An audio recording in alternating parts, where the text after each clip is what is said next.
Hello friends, आप सभी का स्वागत है हमारे यूट्यूब चैनल में। दोस्तों, आज से ये जर्नी स्टार्ट हो रही है और एसएससी जीडी की आज ये पहली क्लास है प्रीवियस ईयर मैथ्स के क्वेश्चंस की। ठीक है, 2021 में आए जितने भी गणित के प्रश्न हैं उनको हम लोग शिफ्ट वाइज इस सीरीज में सॉल्व करेंगे।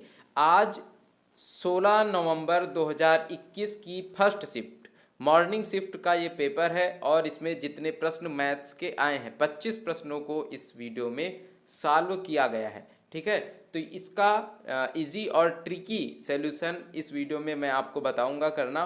और इसी तरह से पर डे एक वीडियो आएगा और एक एक शिफ्ट का एनालिसिस मैथ्स के जो क्वेश्चंस हैं उनका किया जाएगा। ठीक है, तो जुड़े रहिए इस सीरीज के साथ और आज की इस क्लास को यहीं पर शुरू करते हैं। सबसे पहला प्रश्न है ये।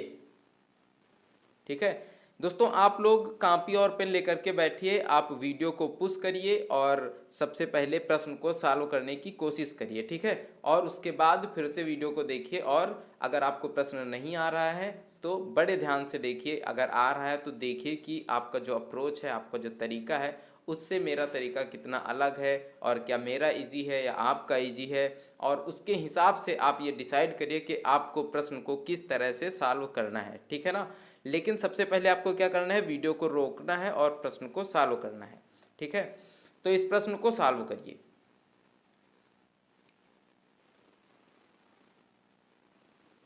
चलिए देखते हैं। देखिए, 45 माइनस 3 गुणित, अब यहाँ पर जहाँ पर ऑफ लगा है, ऑफ का मतलब होता है का, तो 4 का 6, सबसे पहले ऑफ या का को हल किया जाता है। तो इसे हल करेंगे कितना हो जाएगा, 4 छंग 24 और प्लस लगा है आगे। उसके बाद भाग को सॉल्व करेंगे तो 3 चौको 12 और यहाँ पर आ जाएगा 4 गुणे में 6, तो 4 छंग कितना हो जाएगा, 24 हो जाएगा। माइनस का 5 और गुणित 4 तो 5 चौको 20 हो जाएगा, प्लस 6 ये लिखा हुआ है। ठीक है, अब फिर से सॉल्व करते हैं इसे। 45 माइनस, ये देखिए यहाँ पे 24 में से 20 घटेगा, कितना आ जाएगा 4, और 24 4 48 24 4 28 हो जाएगा और 28 का 3 से गुणा करेंगे तो 3 अट्ठे 24 और 3 दूनी 6, 6 दो 8, 84 प्लस 6। 45 और 6 को जोड़ लेंगे कितना हो जाएगा, 51 हो जाएगा, और 51 को 84 में से घटा देना है क्योंकि माइनस का 84 है। ठीक है, तो 51 माइनस 84 कितना बचेगा, यहाँ से 33 बचेगा। लेकिन काहे का बचेगा, माइनस का, क्योंकि माइनस की संख्या यहाँ पे बड़ी है और आपका ये आंसर सही हो जाएगा। क्वेश्चन नंबर 1 का थर्ड ऑप्शन सही होगा, -33। ठीक है,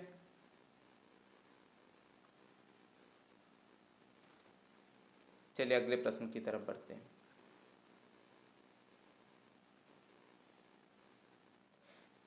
36 मीटर पटुआ या जूट बेचने पर एक दुकानदार 12 मीटर पटुआ या जूट के विक्रय मूल्य के बराबर राशि का लाभ अर्जित करता है, उसके लाभ का प्रतिशत ज्ञात कीजिए।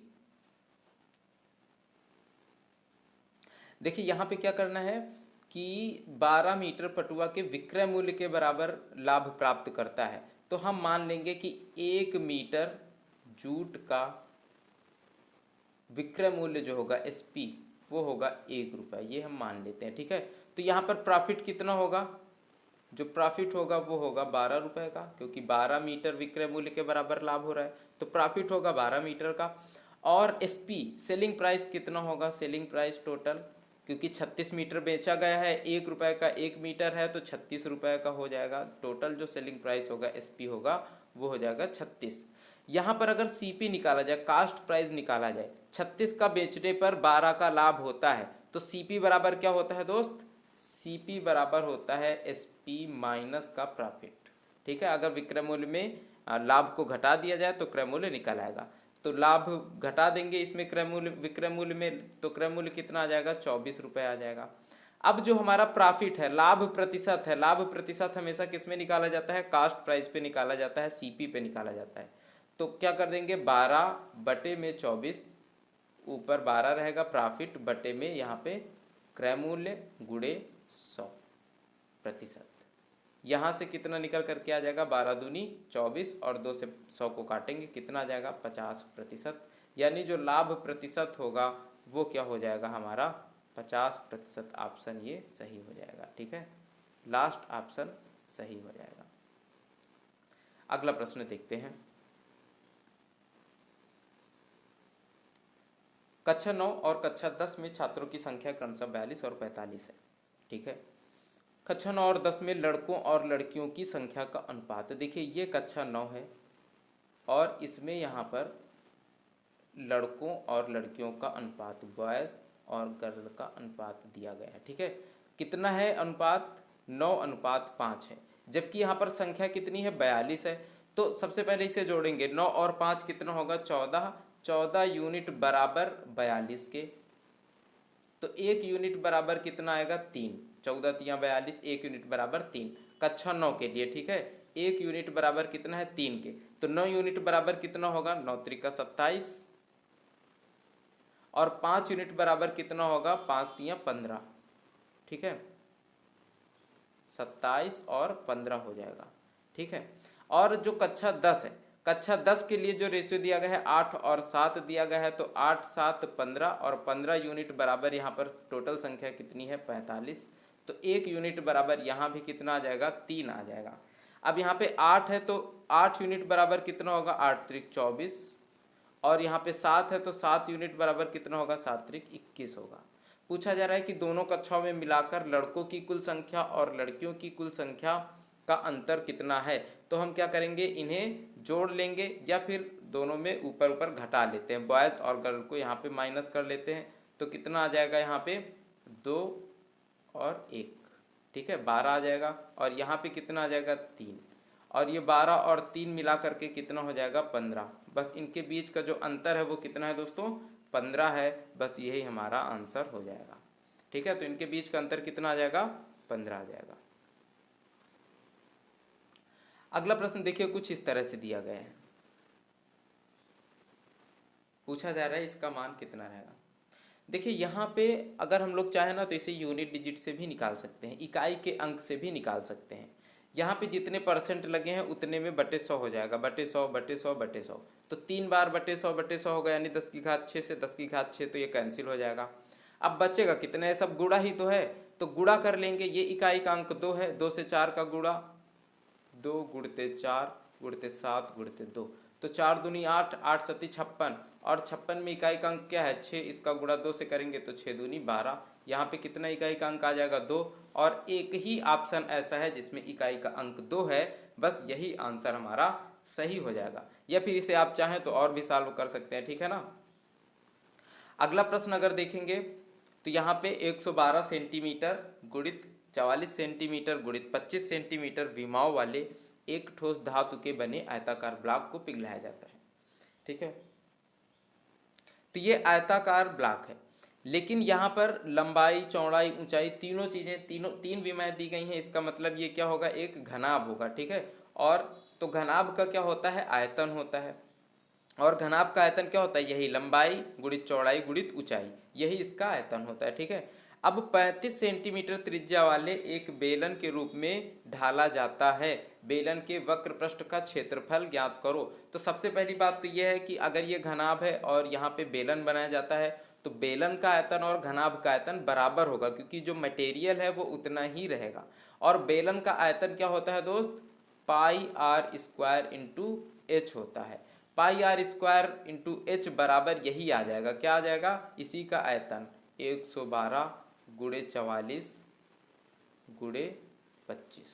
ठीक है ना, तो यहाँ पे अगर r की वैल्यू रख दे, आर स्क्वायर रख दे, क्योंकि ये क्या है 35 सेंटीमीटर है, तो पाई और h की वैल्यू कितनी आएगी पाई इंटू एच बराबर क्या आ जाएगा 112 गुणे में 44 गुणे 25 बटे r कितना है 35 सेंटीमीटर है और r स्क्वायर है तो 35 गुणे 35। ठीक है, 5 सत्ते 35, 5 सत्ते 35 और यहाँ पे 25 आ जाएगा है ना।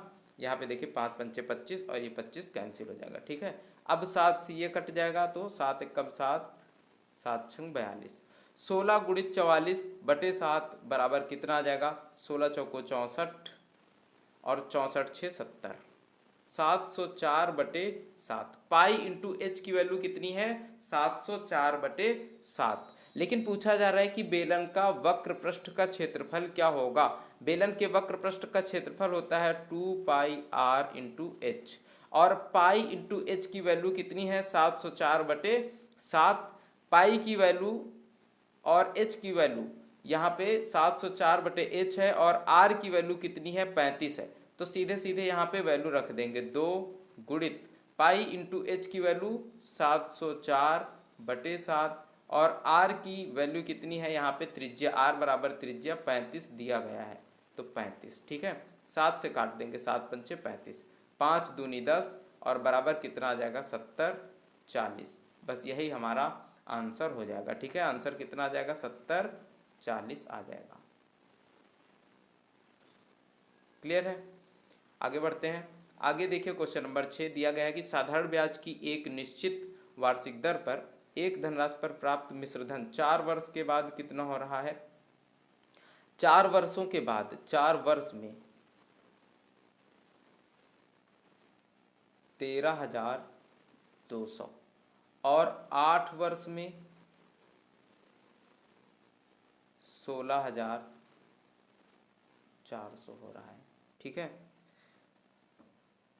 उसी धनराशि पर 10% वार्षिक ब्याज की दर से 3/1/5 वर्ष में प्राप्त साधारण ब्याज कितना होगा, कितने रुपए होगा। तो सबसे पहले क्या देखेंगे कि ये साधारण ब्याज है और साधारण ब्याज आपको पता है कि किस में लगता है? हमेशा मूलधन पर लगता है। ठीक है, हमेशा मूलधन पर ब्याज लगेगा। तो यहाँ पे 4 वर्ष में अगर 13,200 है, 8 वर्ष में 16,400 है, इसका मतलब ये 4 के बाद जो ये 4 वर्ष बढ़ा है, उस 4 वर्ष में यहाँ पे कितना ब्याज जुड़ा है यहाँ से निकल आएगा। तो अगर 16,400 में 13,200 को घटाया जाए तो कितना आ जाएगा? 3,200 आ जाएगा। और ये क्या निकल करके आएगा? 4 वर्षों का ब्याज जो कि मूलधन पर लगा है। 4 वर्षों का सिंपल इंटरेस्ट कितना है? एसआई कितना है? 3,200 है। अब बताइए 4 वर्षों में मिश्रधन 13,200 हुआ तो 4 वर्षों के पहले मूलधन कितना रहा होगा? अगर इसमें 4 वर्षों का एसआई माइनस कर दिया जाए, जो ब्याज मिला है 4 वर्षों में उसे घटा दिया जाए तो राशि कितनी रही होगी वो निकल आएगी। तो 13,200 में से अगर 3,200 को घटाया जाए तो कितना आ जाएगा? पी जो हमारा मूलधन है वो कितना आ जाएगा? 10,000 आ जाएगा। ठीक है, और अब हमें क्या निकालना है? 10% वार्षिक ब्याज दर से 3/1/5 वर्ष में प्राप्त साधारण ब्याज निकालना है, एसआई निकालना है। एसआई बराबर क्या होता है? PRT/100 और P कितना है? देखिए 10,000। ठीक है, और R कितना है? 10%। और समय कितना है? 5 × 15 = 16/5, तो 16/5 और गुणे में ये 100। ठीक है, इसे सॉल्व कर लेंगे, 0 से 0 कैंसिल कर देंगे। ये कितना हो जाएगा? 16,000/5, 16,000/5 कितना आ जाएगा? 3200। ठीक है, तो यहाँ से क्या आंसर आ जाएगा? 3200 हमारा आंसर सही हो जाएगा। देखिए कई बार प्रश्नों में बस इतना देने के बाद पूछ लिया जाता है कि तो बताइए कि मूलधन क्या होगा। तो अगर मूलधन पूछा जाए तो बस मूलधन यहाँ से हम लोग निकाल लेंगे और ये हमारा 10,000 मूलधन हो जाएगा। लेकिन जब हमसे पूछा जा रहा है, इसके बाद भी आगे प्रश्न को बढ़ाया जा रहा है और पूछा जा रहा है कि उसी धनराशि पर 10% वार्षिक ब्याज की दर से 3/1/5 वर्ष में प्राप्त साधारण ब्याज क्या होगा? तो साधारण ब्याज क्या होगा? हमारा 3200 होगा। ठीक है ना, चलिए आगे बढ़ते हैं। एक बल्लेबाज ने 124 रन बनाए। ठीक है, जिसमें 6 चौके और 10 छक्के शामिल थे। उसने कुल स्कोर में से कितने प्रतिशत रन विकेटों के बीच दौड़कर बनाए? अब देखिए 124 रन टोटल इसने बनाए। ठीक है, और 6 चौके मारे, तो 6 चौकों में कितने रन बनाए होंगे? 6 × 4। 6 चौकों में कितने रन बनाए? 6 × 4 यानी 24 रन। और 10 छक्के शामिल थे, तो 10 छक्कों में 10 × 6 यानी 60 रन। टोटल रन कितने बनाए इसने छक्के और चौके मारकर? तो 84 रन टोटल इसने छक्के और चौके मारकर बनाए। अब बाकी जो बचे होंगे, क्योंकि 124 टोटल है, 124 टोटल रन है। ठीक है, अब बाकी जो बचे होंगे वो तो दौड़ कर रन बनाए होंगे, तो इसमें से क्या करना है? 84 को माइनस कर देना है, बचेगा कितना? 40। यानी 40 रन इसने दौड़ कर बनाए हैं। ठीक है, 40 रन इसने दौड़ करके बनाए हैं। अब जो 40 दौड़ करके बनाए हैं वो इसका रेस वो क्या होगा, परसेंटेज क्या होगा, तो 40 दौड़ कर बनाए हैं, टोटल कितने थे 124 में से गुणे में कितना है 100, 4 से इसे काट देंगे, 4 तियां 12, 4 एकम 4, कितना आ जाएगा 1000 बटे 4 तियां 12, 4 एकम 4, 1000 बटे कितना आ जाएगा 31 आ जाएगा। अब 31 से हम भाग दे देंगे 1000 को, 31 से इधर भाग दे दीजिए 1000 को, तो कितना आ जाएगा 3 त्रिका 9, 3 एकम 3, 3 त्रिका 9, 93 बचा कितना 7, 0, 31 दूनी 2 बार जाएगा और 2 एकम 2, 2 तियां 6। अब देखिए यहाँ पे 32 आ गया, तो बस जो 32 सही में वैल्यू है यही हमारी सही हो जाएगी। ठीक है, 32 सही वाली वैल्यू सही हो जाएगी यहाँ पे, क्योंकि अब क्या बचेगा 8 बचेगा, 32 सही 8 बटे 31%, यही हमारा आंसर सही हो जाएगा। चलिए आगे बढ़ते हैं और आगे देखिए अगला प्रश्न क्या दिया गया है। एक व्यक्ति 1600 मीटर लंबे मार्ग को 4 मिनट में पार करता है, उसकी चाल किलोमीटर प्रति घंटा में क्या है। यहाँ पे देखिए 1600 मीटर है। ठीक है, तो सबसे पहले क्या लिखेंगे 1600 मीटर बटे 4 मिनट में पार करता है, इसे अगर सेकंड में बदल लें तो कितना बन जाएगा 6 चौको 24 यानी 240 सेकंड। ये क्या आ जाएगा मीटर प्रति सेकंड, क्योंकि हमें क्या निकालना है चाल निकालना, और स्पीड बराबर क्या होता है डिस्टेंस अपान टाइम, डिस्टेंस बटे समय, दूरी बटे समय। दूरी कितनी है 1600 मीटर और समय कितना है 4 मिनट, इसे सेकंड में बदल लेंगे तो कितना हो जाएगा 1 मिनट में 60 सेकंड, 4 छंग 24, 240 सेकंड। ठीक है, लेकिन यह जो आएगी चाल यहाँ से मीटर प्रति सेकंड में आएगी, और मीटर प्रति सेकंड से अगर हमें बदलना हो चाल को, मीटर प्रति सेकंड से हमें किलोमीटर प्रति घंटा में बदलना हो तो 18/5 से गुणा कर देंगे, और यहाँ पर जो चाल है वो किलोमीटर प्रति घंटा में बदल जाएगी। ठीक है, तो इसे कितने से गुणा कर देना है, इसे 18/5 से गुणा कर देना है। अब 6 से काट लेंगे, 6 का 18, 6 चौको 24, 40 आ जाएगा, 0 0, 4 चौको 16, तो यहाँ पर आ जाएगा 40, और 4 तियां यह 5 से काट लेते हैं तो 5 अट्ठे 40 और 8 त्रिक 24, कितना आ जाएगा 24 आ जाएगा, यानी 24 किलोमीटर प्रति घंटा यहाँ पर जो आपकी चाल है वो आ जाएगी। ठीक है, 24 किलोमीटर प्रति घंटा चाल आ जाएगी। आगे देखते हैं, रवि और सुमित के वेतनों का अनुपात 4:5 है। यदि उनमें से प्रत्येक के वेतन में 6000 की वृद्धि होती है तो उनके वेतनों का नया अनुपात 35:40 हो जाता है। सुमित का बढ़ा हुआ वेतन ज्ञात कीजिए। देखिए प्रश्न कितना आसान है कि यहाँ पर हमें क्या करना है, जो वेतन दिया गया है 4:5, ये रवि का वेतन है और ये सुमित का वेतन है, और बाद में हो कितना रहा है 35:40 हो रहा है। ठीक है, और दोनों में 6000 की वृद्धि होती है, मतलब दोनों में जो संख्या बढ़ रही है वो बराबर बढ़ रही है। मतलब पहले वाले जो वेतन और बाद वाले वेतन का अंतर जो रवि का होगा, उसी तरह से उतना ही अंतर यहाँ पे सुमित का भी होना चाहिए। लेकिन क्या ऐसा है, यहाँ पे अगर देखेंगे 35 आ रहा है, यहाँ पे कितना आ रहा है 31 आ रहा है, तो नहीं है ना इनका अंतर बराबर। सबसे पहले हम इनका अंतर बराबर करेंगे, और जब हमें अंतर बराबर करना होगा तो हम इनके बीच का अंतर देखेंगे कितना है 1, और इनके बीच का अंतर देखेंगे कितना है 5, तो हमें इस अंतर को भी 5 करने के लिए इसे 5 से गुणा करना पड़ेगा। इसे भी 5 से गुणा करेंगे, ये कितना हो जाएगा 5 पंचे 25 हो जाएगा, और ये कितना हो जाएगा 5 चौको 20 हो जाएगा। ठीक है, क्लियर हुआ, ये 25 ये 20। अब देखिए इनके बीच का अंतर कितना है, यहाँ पे 15 है, और इनके बीच का अंतर कितना है, यहाँ पे 15 है। लेकिन बोला क्या जा रहा है कि अंतर कितना है 6000 है, यानी ये 15 यूनिट बराबर कितने हजार के है 6000 के है। जब 15 यूनिट बराबर 6000 है तो 1 यूनिट बराबर क्या होगा दोस्त 15 चौको 60 यानी 400 हो जाएगा। और पूछा क्या जा रहा है कि सुमित का बढ़ा हुआ वेतन ज्ञात करो। सुमित का बढ़ा हुआ वेतन कितना है 40, तो 40 यूनिट बराबर कितना होगा 4 चौको 16000। ठीक है, तो यहाँ पे क्या आंसर सही हो जाएगा 16000 आंसर सही हो जाएगा। सुमित का बढ़ा हुआ वेतन क्या है 16000 है। ठीक है ना, चलिए अगला प्रश्न देखते हैं। जब विक्रय मूल्य 132.60 की वृद्धि होती है तो 10 सही 1/2% की हानि 11 सही 3/5% के लाभ में परिवर्तित हो जाती है। वस्तु का क्रय मूल्य रुपए में ज्ञात करें। तो हम इनके प्रतिशत को सबसे पहले बदल लेंगे फ्रैक्शन में, भिन्न में। तो ये कितना आ जाएगा, 10 दूनी 20, एक 21, 21/200 आ जाएगा। ठीक है, इसका जो फ्रैक्शन आएगा, भिन्न आएगा, वो 21/200, और इसका फ्रैक्शन 11×25 55 और 3 58/500।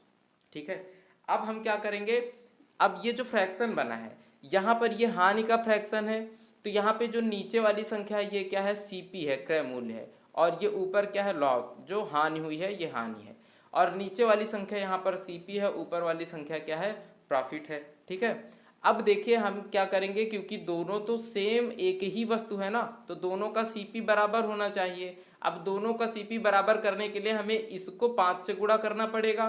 5 से गुणा करेंगे तो कितना आ जाएगा, 5 एकम 5, 5 दूनी 10 बटे कितना, 1000, और इसको 2 से गुणा करना पड़ेगा, तो 2 अट्ठे 16, 2 पंचे 10, 11, 116 बटे 1000। ठीक है, अब यहाँ पर ये कब हो रहा है, जब 132.60 रुपए की वृद्धि होती है। पहले देखिए 105 की हानि हो रही थी 1000 में, जब 1000 में 105 की हानि हो रही थी, और अब जब इतना रुपए बढ़ाया गया तो 1000 में 116 की वृद्धि हो रही है। ठीक है, समझ लीजिए, अब जब 1000 में 105 की हानि हो रही थी, अब 116 की वृद्धि हो रही है, इसका मतलब कितना बढ़ा है, तो 105 प्लस 116 यूनिट मान बढ़ा है। जो यूनिट में बढ़ेगा वो 105 प्लस 116 बढ़ेगा। क्यों, क्योंकि 1000 सीपी था और हानि कितनी थी, 105। अगर इसमें 105 घटाया जाए तो जो विक्रय मूल्य था वो कितना था, 598 895 था। ठीक है, कितना था, 895 था। और यहाँ पर बाद में बढ़ने के बाद जब 116 का लाभ हुआ तो कितना हुआ, 1116 हुआ। तो देखिए कितना बढ़ा है, तो कितना बढ़ा है, 6 5 11 का 1, हासिल 1 2 और 1 1 2, कितना बढ़ा है, 221 यूनिट बढ़ा है। अगर आप यहाँ पे देखेंगे तो 221 यूनिट की वृद्धि हुई है। ठीक है ना, अब 221 यूनिट बराबर कितने के है, 132.6 के। 1000 यूनिट का मान निकालना है, क्योंकि सीपी बराबर क्या है, ये सीपी क्या है, 1000 है, इधर भी सीपी देखिए क्या है, 1000 है। ठीक है, और 1000 की वैल्यू निकालनी है, तो 1000 बराबर क्या होगा, 132.6 बटे 221 गुणित 1000। ठीक है, ये दशमलव हटाएंगे और नीचे जीरो आ जाएगा, इस जीरो से ये जीरो कैंसिल हो जाएगा। ठीक है, अब ये 6 बार चला जाएगा, 6 कम 6, 6 दूनी 12, 6 दूनी 12 1 13, ये 6 बार चला जाएगा, तो यहाँ पे कितना आ जाएगा, 600 आ जाएगा। और यहाँ से आपका जो आंसर है वो कितना आ जाएगा, 600 आ जाएगा। क्लियर हुआ, आगे बढ़ते हैं। 725 मीटर लंबी ट्रेन एक 235 मीटर लंबी सुरंग को 48 सेकंड में पार करती है। ट्रेन की चाल ज्ञात करें। ट्रेन की चाल किस में है, किलोमीटर प्रति घंटे में है। अभी मैंने आपको बताया कि यदि मीटर प्रति सेकंड में है तो इसे 18/5 से गुणा कर दीजिए और यह किलोमीटर प्रति घंटे में बदल जाएगा। लेकिन यहाँ पर ट्रेन की लंबाई कितनी है, 725 मीटर है, और सुरंग की लंबाई कितनी है, 235 है। और जब ट्रेन को एक सुरंग को पार करना होगा तो यह अपनी लंबाई के बराबर चलेगी और सुरंग के लंबाई के बराबर भी चलेगी। तो जो टोटल डिस्टेंस होगा इसको ट्रेन को कितना कवर करना पड़ेगा, इन दोनों को ऐड कर देंगे, 725 प्लस 235 कर देंगे, यह कुल दूरी हो जाएगी। तो कुल दूरी देखिए कितना आएगा, 5 5 10, 3 3 6 और 7 2 9, 960 मीटर टोटल दूरी है। डिस्टेंस जो है वो कितना है, 960 मीटर है। और जो टाइम दिया गया है वो टाइम कितना है यहाँ पर, 48 सेकेंड यानी 48 सेकेंड है। ठीक है, और हमें निकालना क्या है, स्पीड निकालना है। स्पीड बराबर क्या होता है, डिस्टेंस अपान टाइम होता है। डिस्टेंस है 960 बटे टाइम है 48, लेकिन यह मीटर प्रति सेकेंड में है, इसे किलोमीटर प्रति घंटा में बदलने के लिए 18/5 से गुणा कर देंगे। 6 से काटेंगे, 6 त्रिका 18, 6 अट्ठे 48, 8 से काट देंगे तो 8 कम 8, 8 दूनी 16, 120, 120 5 से विभाजित कर देंगे तो कितना आ जाएगा, 5 दूनी 10, 5 चौको 20, 24 गुणित 3 कितना आ जाएगा, 3 चौको 12, 3 दूनी 6, 1 7, कितना आ जाएगा, 72। और यही हमारा आंसर हो जाएगा, 72 किलोमीटर प्रति घंटा। ठीक है, ये हमारा आंसर हो जाएगा इस प्रश्न का। आगे बढ़ते हैं। पी क्यू और आर किसी कार्य को अकेले करते हुए, देखिए सबसे पहले मैं आपको बता दूं कि यहाँ पर जो आंसर दिया गया है ये थोड़ा सा इस पर गलत दिया गया है। यहाँ पे 7 सही 1/17 की जगह पर केवल 7 दिन आंसर होगा, ठीक है, क्योंकि यहाँ पर आंसर कितना आ रहा है, 7 दिन ही आएगा इस प्रश्न पे। पी क्यू आर किसी कार्य को अकेले करते हुए क्रमशः 10, 20 और 30 दिन में पूरा कर सकते हैं। पी क्यू और आर कितने दिन में, 10, 20 और 30 दिन में पूरा कर सकते हैं, ठीक है। तो इनका एलसीएम लेंगे, टोटल वर्क कितना है 60, 10 छक्के 60, पी को 6 यूनिट इसका जो क्षमता है, पी की क्षमता जो है एफिशिएंसी जो है वो 6 यूनिट है, और क्यू की क्षमता कितनी है 3, आर की क्षमता कितनी है 2 है, ठीक है। ये इनकी क्षमताएं निकल आई हैं पी क्यू और आर की। अब बोला जा रहा है कि यदि क्यू और आर एक एक दिन छोड़कर पी की सहायता करते हैं, मतलब पी तो दोनों दिन काम करेगा लेकिन क्यू एक दिन आएगा, एक दिन आर आएगा पी के साथ में, ठीक है। तो जब क्यू आएगा पी के साथ में तो कितना काम होगा, 6 + 3 यानी 9 यूनिट काम होगा, और जब आर आएगा पी के साथ में तब कितना काम होगा, 6 + 2 यानी 8 यूनिट काम होगा। तो जो 2 दिन का काम है, 2 दिन में कितना काम होगा, 9 + 8 यानी 17 यूनिट काम होगा, ठीक है। अब 17 से भाग करेंगे 60 को तो कितना, 17 × 51, ठीक है, 51 यूनिट काम करने में कितना समय लगेगा, 3 बार ये 2-2 दिन लगेंगे तो कितने दिन हो जाएंगे, 6 दिन, और 6 दिनों में जब 2 दिन में 17 काम हो रहा है तो ध्यान दीजिए 6 दिन में कितना काम होगा, 51 यूनिट काम हो जाएगा, ठीक है। 2 दिन में 17 काम तो 2 × 6, 17 × 51 काम। अब काम बचा कितना है, 9 यूनिट काम बचा है, और अगले एक दिन में जब पी और क्यू मिलेगा तो 6, 3, 9 यूनिट काम कर देंगे, तो एक दिन में, अगले एक दिन में कितना काम हो जाएगा, 9 काम हो जाएगा, और टोटल कितना दिन लगेगा, 7 दिन लगेगा, काम कितना हो जाएगा,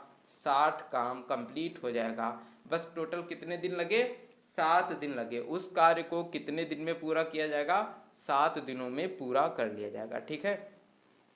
बढ़ते हैं अगले प्रश्न की तरफ, और अगला प्रश्न है, एक निश्चित धनराशि 12% वार्षिक ब्याज की दर से 2 सही 1/2 वर्षों में 9,982.50 हो जाती है, जबकि ब्याज की गणना 10 मासिक चक्रवृद्धि आधार पर की जाती है, धनराशि रुपए में ज्ञात कीजिए। सबसे पहले देखिए कि जो रेट है वो कितना है, 12% है, तो 12 महीनों में, एक साल में कितने महीने होते हैं, 12, अगर 12 माह में जो ब्याज है वो 12% लग रहा है, तो बताइए 10 महीने में ब्याज कितना लगेगा, तो 10 महीने में कितना लगेगा, 10% ही ना लगेगा, 12% 12 महीनों में तो 10% 10 महीनों में। इसका मतलब जो रेट है, ब्याज की दर है वो कितनी लगेगी, 10% लगेगी। क्यों, क्योंकि जो ब्याज लग रहा है वो वार्षिक नहीं लग रहा है, वो 10 मासिक चक्रवृद्धि आधार पर लग रहा है, ठीक है। और 2 सही 1/2 यानी 2.5 वर्षों में टोटल कितने महीने होते हैं,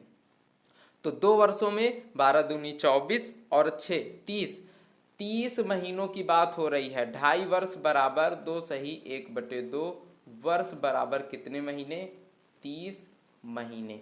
अब बताइए अगर 10-10 महीनों में ब्याज लगेगा तो 30 महीनों में कितने बार ब्याज लग जाएगा, 3 बार ब्याज कलेक्ट किया जाएगा, ठीक है। 10-10 महीने में 3 बार ब्याज कलेक्ट किया जाएगा 30 महीनों के हिसाब से, ठीक है। अब यहाँ पर क्या बोला जा रहा है, जो मिश्रधन होता है, राशि होती है, वो कितनी हो जाती है, 9,982.50 रुपये हो जाती है। और हमें क्या निकालना है, धनराशि निकालना है, ये अमाउंट दिया गया है, हमें पी की वैल्यू निकालनी है, पी कितना होगा। तो चलिए अब देखते हैं, यहाँ पर रेट कितना है, 10% है, अगर 10% रेट है इसको फ्रैक्शन में बदलेंगे 1/10 आ जाएगा, यानी 10 वाली राशि एक वर्ष में कितनी हो रही है, 11, और 3 बार अगर इस तरह से ब्याज लगे तो क्या होगा, इसकी घात क्या कर देंगे, 3 कर देंगे, यानी 1000 रुपये बदल करके कितने हो जाएंगे, 1331 हो जाएंगे। अब 1331 यूनिट बराबर यहाँ पर कितना दिया गया है, 9,982.50, और 1000 यूनिट का मान निकालना है, तो हम क्या करेंगे, 9,982.5 बटे में 1331 गुणे में 100।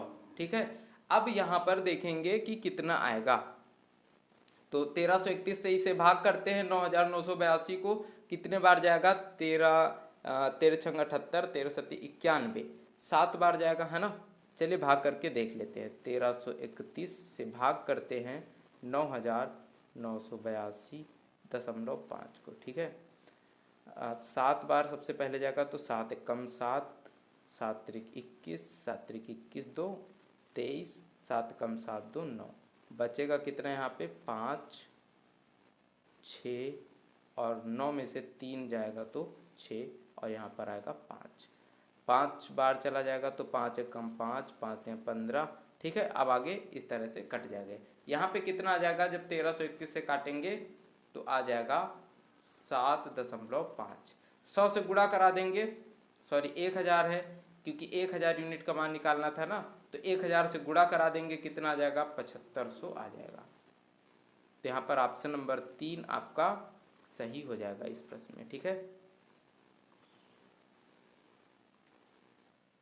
अगला प्रश्न दिया गया है कि एक कुर्सी अंकित मूल्य पर 10% की छूट के बाद 720 रुपए में बेची जाती है, तो कुर्सी का क्रय मूल्य, यदि कुर्सी का क्रय मूल्य 640 है, यदि इसे अंकित मूल्य पर बेचा जाए तो लाभ प्रतिशत क्या होगा? अब देखिए 10% छूट का मतलब क्या है? 10% का फ्रैक्शन बना है तो 1/10 आ जाएगा। अगर 10 इसका अंकित मूल्य है, जो मार्क प्राइस है वो है 10, तो जो डिस्काउंट होगा वो कितना होगा? 1 होगा।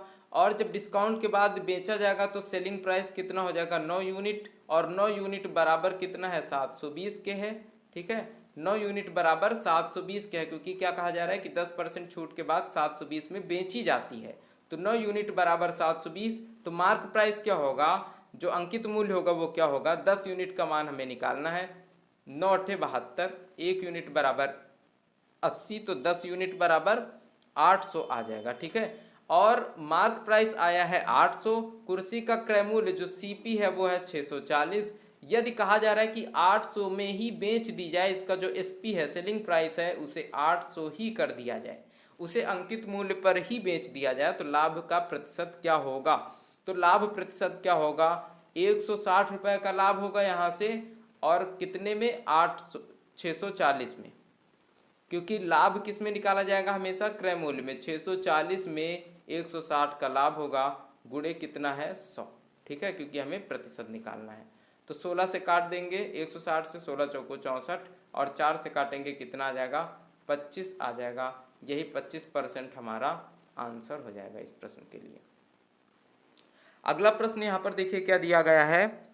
एक संख्या दी गई है इतनी, ये 8 9 5 6 3 x 8 7 y। कहा जा रहा है कि यह 9 अंकों की संख्या है जो 72 से विभाजित है, 72 से विभाजित है, और हमें मान निकालना है √7x - 3y का। अब बताइए 72 से संख्या विभाजित है, तो यह संख्या 8 से भी विभाजित होनी चाहिए और 9 से भी विभाजित होनी चाहिए। 8 नहीं, 72 से विभाजित है तो 8 से भी और 9 से भी। अब 8 से विभाजिता का नियम क्या है दोस्तों? 8 से विभाजिता का नियम है कि किसी भी संख्या के अंतिम 3 अंकों से बनी संख्या अगर 8 से विभाजित हो जाए तो संख्या 8 से विभाजित हो जाएगी। अब बताइए ये 8 7 और y है, y की जगह पर ऐसी कौन सी संख्या रख दी जाए कि यह 8 से विभाजित हो जाए? 8 एकम 8, अब बचा कितना? 0। अब यहाँ पे बचा 7, तो 8 9 72। अगर यहाँ पर y बराबर 2 रख दिया जाए तो ये संख्या 8 से विभाजित हो जाएगी। तो y की वैल्यू कितनी आ गई? यहाँ से 2 आ गई।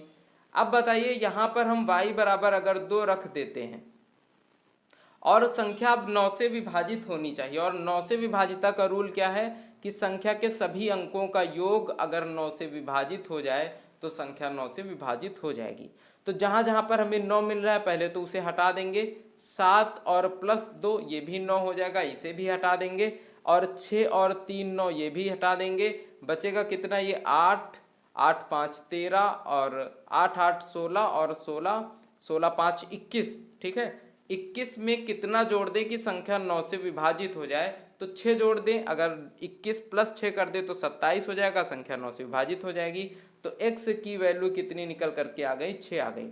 अब यहाँ पे x और y के मान रख देंगे, रूट x का मान रखेंगे तो 6 सत्ते 42 माइनस 3y का मान रख देंगे तो 3 दूनी 6, और 42 में से 6 घटेगा कितना आ जाएगा, 36 आ जाएगा, और 36 की वैल्यू कितनी होगी, 6 हो जाएगी। यानी हमारा जो आंसर आ जाएगा वो कितना आ जाएगा, 6 आ जाएगा। आगे बढ़ते हैं। वह बड़ी से बड़ी संख्या ज्ञात कीजिए जिससे 398, 437 और 5425 को विभाजित करने पर शेष क्रमशः 7, 12 और 2 बचता है। देखिए, इनको विभाजित करने पर किसी संख्या से ये शेष बच रहा है, तो अगर हम जो इनमें शेष बच रहा है वो इसमें से घटा दें तो ये जो यहाँ पर संख्या बनेंगी ये सारी की सारी संख्या उस बड़ी से बड़ी संख्या से विभाजित होने वाली हो जाएंगी, है ना। तो हम इसमें से सबसे पहले घटा देते हैं। 398 में भाग करने पर कितना शेष बचता है, 7 बचता है। तो 398 में 7 घटा देंगे, कितना बचेगा, 391 बचेगा।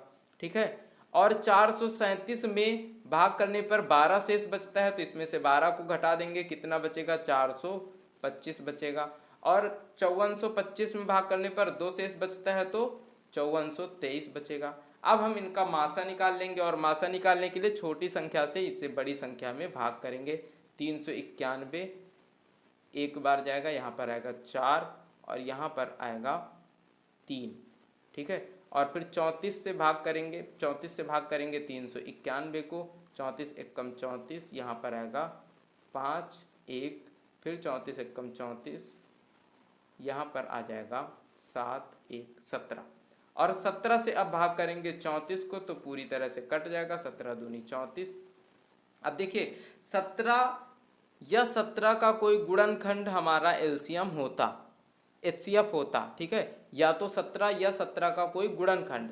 अब 17 के तो कोई गुणनखंड है नहीं, या तो 17 ही है या फिर 1 है। तो यहाँ पर एचसीएफ या तो 1 हो सकता था या 17 हो सकता था। ऑप्शन में आपको क्या मिला, 17 मिला, और 17 ऑप्शन सही हो जाएगा। अब हमें 17 से 5423 को भाग करके देखने की भी जरूरत नहीं पड़ेगी यहाँ पे। ठीक है।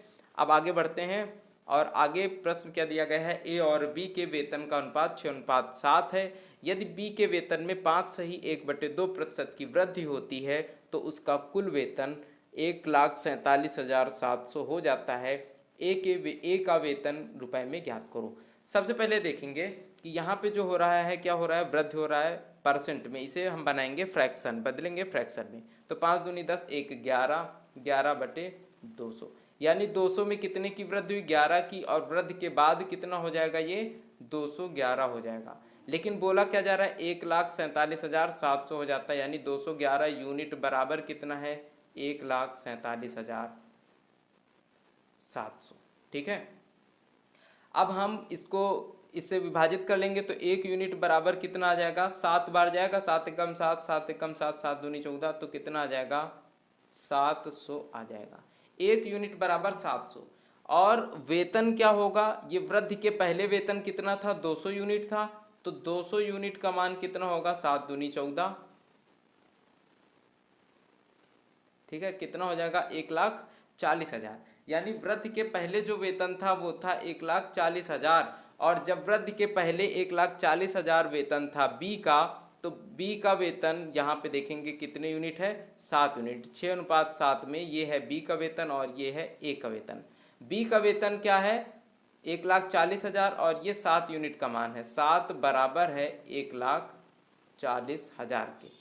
तो 6 बराबर किसके होगा, ए का वेतन कितना होगा, 1,40,000 बटे में 7 गुणे में 6, 7 से काटेंगे, 7 दूनी 14, तो कितना आ जाएगा, 6 दूनी 12, यानी 1,20,000 यहाँ पर आपका आंसर आ जाएगा इस प्रश्न के लिए।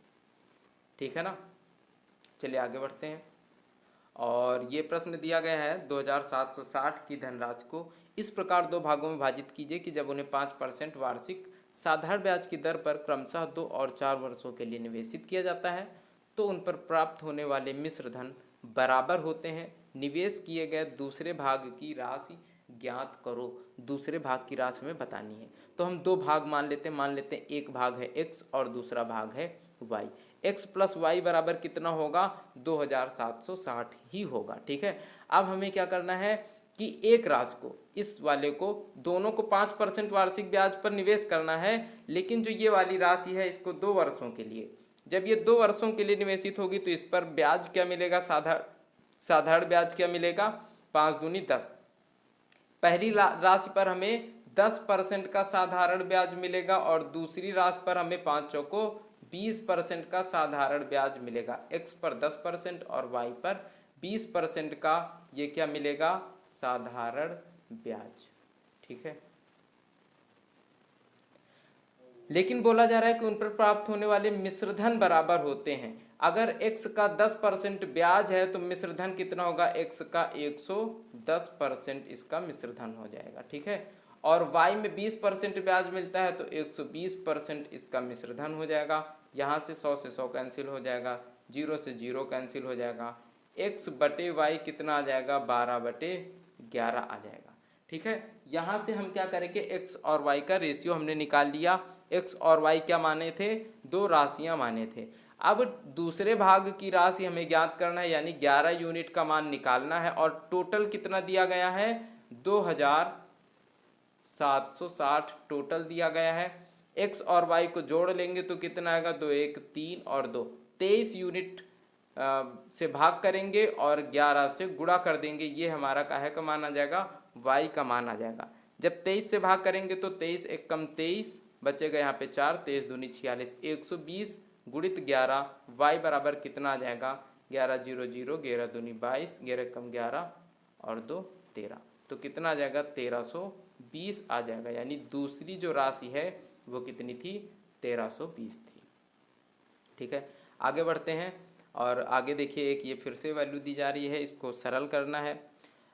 देखिए जहाँ पे प्लस और माइनस लगा रहता है वो एक बैरियर का काम करता है। ठीक है, ये मान लीजिए जहाँ पे प्लस और माइनस लगा रहता है वो प्रश्न को अलग अलग टुकड़ों में बांट देता है।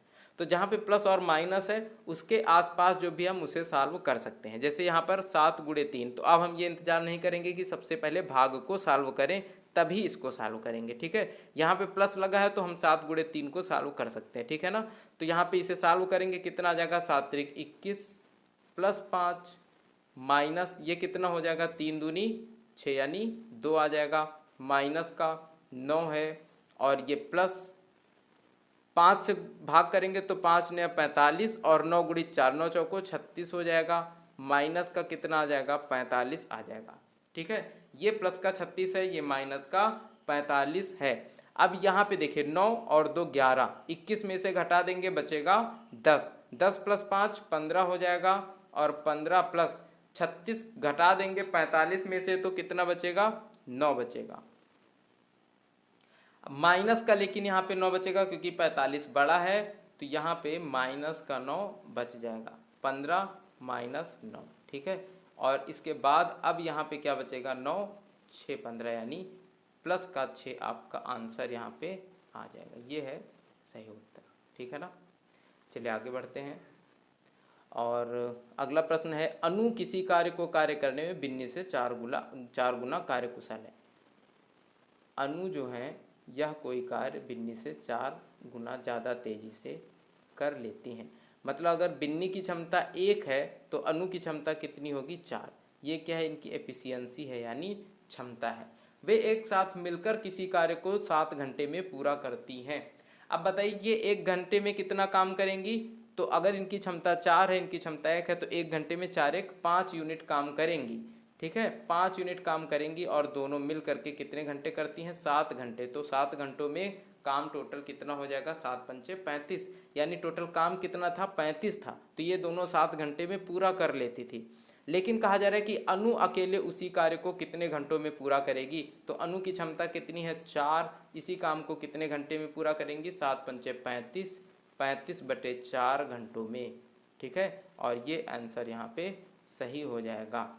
चलिए आगे बढ़ते हैं और अगला प्रश्न दिया गया है कि एक समबाहु त्रिभुज का परिमाप 36√3 सेंटीमीटर है तो उसकी ऊंचाई ज्ञात कीजिए। देखिए समबाहु त्रिभुज का मतलब होता है कि जिसकी सभी भुजाएं बराबर हों, जिसकी तीनों भुजाएं बराबर हों। अगर ये भुजा भी ए है, ये भुजा भी ए है, ये भुजा भी ए है, तो समबाहु त्रिभुज का जो परिमाप होगा वो कितना होगा, 3a होगा। और 3a बराबर कितना दिया जा रहा है, 36√3 दिया जा रहा है। तो a की वैल्यू कितनी आ जाएगी, 12√3। इसका मतलब ये a बराबर कितना यहाँ पे है, 12√3, और ये a भी कितना है, 12√3। लेकिन हमें क्या निकालना है, ये ऊंचाई निकालनी है। अब ये जो यहाँ पे लंब डाला जाएगा, ये इन दोनों पार्टों को आधे आधे पार्ट में डिवाइड कर देगा ये लंब, है ना। तो ये आधी दूरी कितनी हो जाएगी, ये आधी दूरी 6√3 हो जाएगी। और इसमें लगा देंगे पाइथागोरस, ये है ऊंचाई या लंब, और ये है आधार, ये है कर्ण। तो कर्ण का स्क्वायर माइनस आधार का स्क्वायर बराबर लंब का स्क्वायर। अगर इसे h माने तो h स्क्वायर बराबर क्या आ जाएगा, इसका स्क्वायर करेंगे तो 144 गुणित 3, और इसका स्क्वायर करेंगे तो कितना आ जाएगा, 36 गुणित 3। इसमें से घटा देंगे तो h स्क्वायर बराबर कितना आ जाएगा, 144 में से 36 को घटा देंगे तो कितना आएगा, 8, और यहाँ पे 10, यानी 108 गुणित 3। अगर h स्क्वायर की वैल्यू देखी जाए तो h स्क्वायर बराबर कितना आएगा, 3 अट्ठे 24, 3 एकम 3, और फिर h की वैल्यू कितनी आ जाएगी, h बराबर आ जाएगा 18। ठीक है, बस यही हमारा आंसर हो जाएगा आज का इस प्रश्न का। अगला प्रश्न देखते हैं, प्रश्न नंबर 22। यदि दो संख्याओं का औसत 13 है और उनके गुणनफल का वर्गमूल 12 है तो संख्याओं के बीच का अंतर ज्ञात कीजिए। देखिए, इस प्रश्न में क्या बोला जा रहा है कि दो संख्याओं का औसत 13 है। अगर औसत 13 है तो इनका योग कितना होगा, 13 दूनी 26, क्योंकि संख्याएं कितनी है, 2 हैं। और इनके गुणनफल का वर्गमूल 12 है, तो गुणनफल कितना होगा, 12 का स्क्वायर कर देंगे 144। अगर रूट एक्स वाई बराबर 12 है तो एक्स वाई बराबर कितना हो जाएगा, 144 हो जाएगा। संख्याओं के बीच का अंतर पूछा जा रहा है, यानी x माइनस वाई बराबर क्या होगा पूछा जा रहा है। तो x माइनस वाई बराबर होता है x प्लस वाई का whole square minus 4x into y. ठीक है, x प्लस वाई का होल स्क्वायर करेंगे तो 26 का स्क्वायर कितना होता है, यहाँ पे होता है 676, 6 छाके 36, 6 दूनी 12 दूनी 24, और 24 3 27, 2 दूनी 4 तो 6, 676 होता है। माइनस 4 से 144 को गुणा करेंगे तो 4 चौको 16, 4 चौको 16 1 17, 4 एकम 4 1 5, 576। तो x माइनस वाई बराबर कितना आ जाएगा, रूट में 100 बराबर कितना होगा, ये 10 के बराबर होगा। तो इन संख्याओं का अंतर कितना आएगा, 10 आएगा। ठीक है ना। आगे देखते हैं अगला प्रश्न। 10 प्रेक्षणों का औसत 46 है। बाद में यह ज्ञात हुआ कि एक प्रेक्षण को 142 के स्थान पर गलती से 42 पढ़ा गया था, सही औसत ज्ञात करें। देखिए, अगर प्रेक्षण कितने हैं, 10, ठीक है, 10 टोटल प्रेक्षण हैं और औसत कितना है इनका, यहाँ पर प्रेक्षणों की संख्या है 10 और औसत है 46।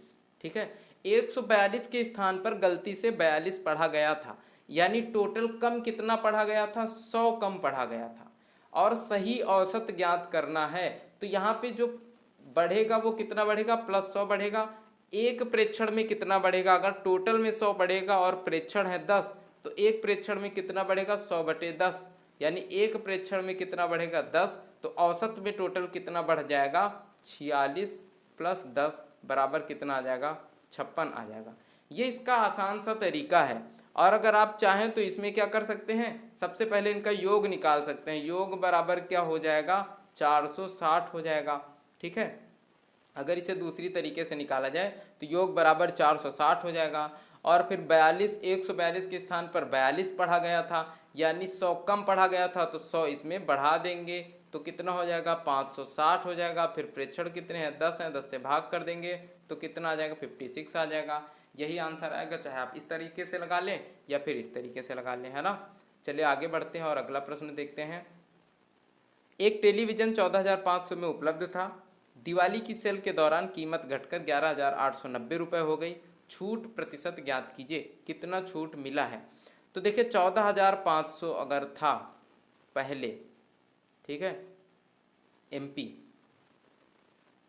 और बेचा कि ये मान लीजिए मार्क प्राइस था या पहले जो भी प्राइस था वो था, है ना। अब कीमत घटकर कितनी हो गई, 11,890। तो कितना कम हुआ है सबसे पहले तो ये देख लेते हैं। 0, 10 में से 9 गया 1, और 8 6 14, यानी यहाँ पे 4 में से 14 में से 8 गए 6, और 3 में से 1 गया 2। 2610 कीमत कम हुई है। और ये जो कम हुआ है ये किस में कम हुआ है, 14,500 में ही कम हुआ है। तो 14,500 गुणित कितना आ जाएगा, 100 आ जाएगा। ठीक है, 2 जीरो से ये 2 जीरो यहाँ पे काट दिए जाएंगे, और अब 5 से इसे विभाजित कर लेते हैं। 5 दूनी 10, 5 9 45। ठीक है, और यहाँ पे ये कितना है, 5 पंचे 25, 5 दूनी 10, 5 दूनी 10। अब एक बार 29 से इसे भाग करेंगे तो 29 से भाग करके देख लेते हैं। चलिए 29 से 522 को भाग कर लेते हैं, है ना। तो 29 एक कम 29, यहाँ पे कितना बचेगा 3, और यहाँ पे 4 में से 2 घटेगा तो 2, यहाँ पे 2, 8 बार जाएगा तो 9 8 72, 8 दूनी 16, और 16 7 23। ठीक है, कितना आ जाएगा, 18 आ जाएगा। यहाँ पे कितना आ जाएगा, 18, और यही 18% छूट यहाँ पर आंसर हो जाएगा।